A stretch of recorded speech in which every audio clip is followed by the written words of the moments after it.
I've been doing Ubering lately part-time for some extra cash. And I've also had some really kind of frightening stories because you're alone. Oh, yeah. Like when you have a crazy person at the movie theater, like you have all your coworkers around you. But when you're like a single woman Ubering strange men and they're in your car alone, like at night, it gets scary. Before the podcast ends, I should tell you this one. I had one guy come in and it was really awkward because it was a half-hour drive.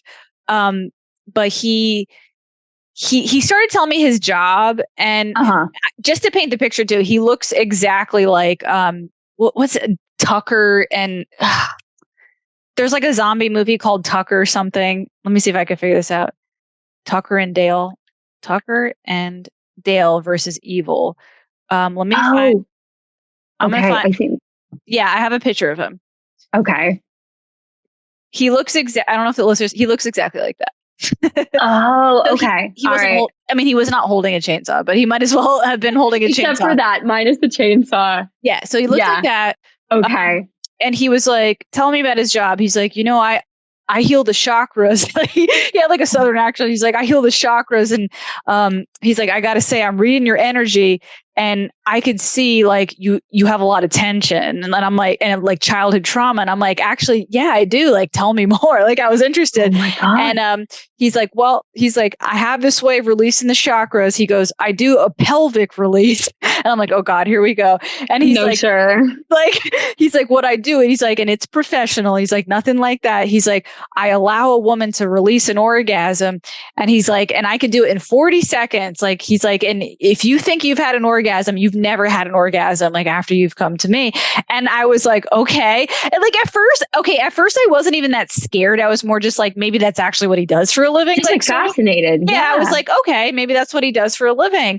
But then it started getting weird when he was like, it was a long drive and he was like, he started getting like, he's like, I have to say, I don't know why, but God brought us here together for a reason. He's like, I had a dream yesterday. I was supposed to meet somebody. And he's like,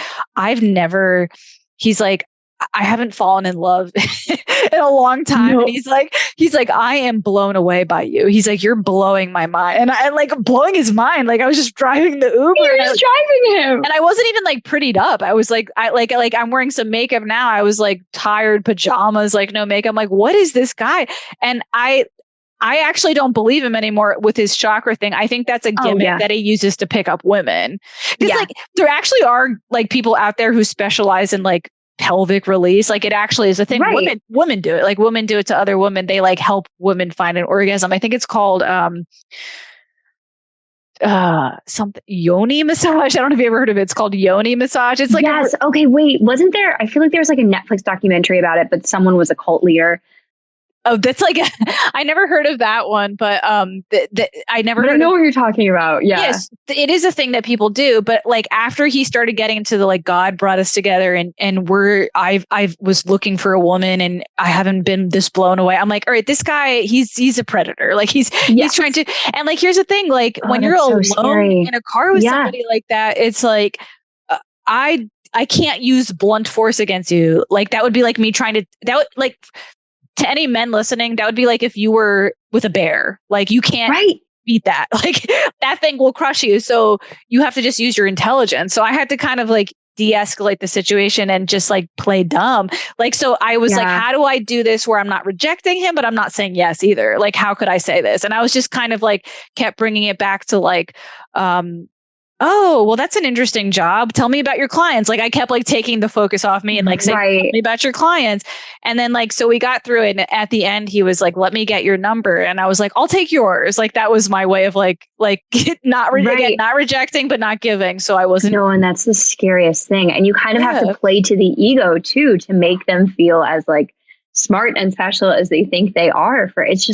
That's terrifying. It's such a safety, like, that's a nightmare. I'm so sorry. In the Jeffrey Dahmer thing that was on Netflix, one of the victims who got away did that. He I think he realized, and I think it's true. Like I think there were apparently some things in the Netflix series on Jeffrey Dahmer that weren't 100% true, but a lot of it was true. And I looked into it. This particular guy, he knew he was going to die. Like he looked around, he smelled the scent of like the bodies, and he saw like the tools, and he was like, this guy's going to kill me. And like, oh my God, like what is, like, that's just like, I just kind of got the chills just saying that. But he apparently in the moment, like figured out how to like give into his ego. Like exactly. He knew that was his only chance, you know? Yeah. Is just praising like the ego, and also like convincing them that you're on their side and that you're the friend. Again, I told you, I've listened to so much true crime. So this is all I'm thinking of, like the different cases that I've heard where like, that's the way out, is just playing to the ego and being like, no, I'm your friend. I'm on your side.